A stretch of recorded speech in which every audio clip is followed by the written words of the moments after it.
Wesleyan University Philippines, Carolina L. Gozon Institute for Lifelong Learning patuloy na naghahatid ng makabuluhang serbisyo sa edukasyon.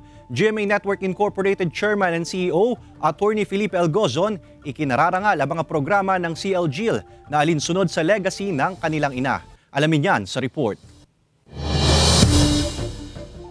Malayo na ang narating ng Carolina L. Gozon Institute for Lifelong Learning sa Wesleyan University Philippines sa Cabanatuan City, Nueva Ecija sa unang taon ng operasyon nito.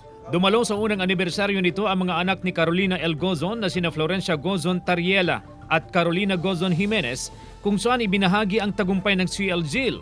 What they have done is really beyond our expectations.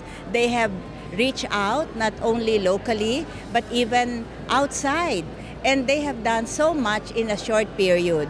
So I'm very hopeful they will be able to accomplish even much more. Napalakas ng CLGIL ang collaboration sa iba't ibang bansa para sa Universal Education Quality Standard. Kabilang dito ang mga programang pang-edukasyon sa Japan, Laos, China at India. Sobra-sobra ang kanilang na-achieve.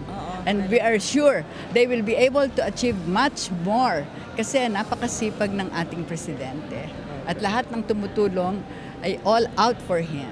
Nagsagawa rin ng Thanksgiving Mass bilang selebrasyon sa unang taon ng CLGIL.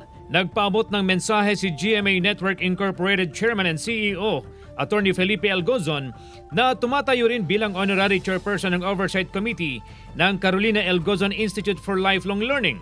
Sa mensahe ni Attorney Gozon, ikinararangal ng kanilang pamilya ang mga programa ng Wesleyan University Philippines na alinsunod sa legacy ng kanilang ina. Inalala rin ni Attorney Gozon ang magkulay na buhay ng kanilang ina at kung paano nito hinarap ang hamon para magtagumpay. March 18, 2022, nang itatag ang Carolina L. Gozon Institute for Lifelong Learning.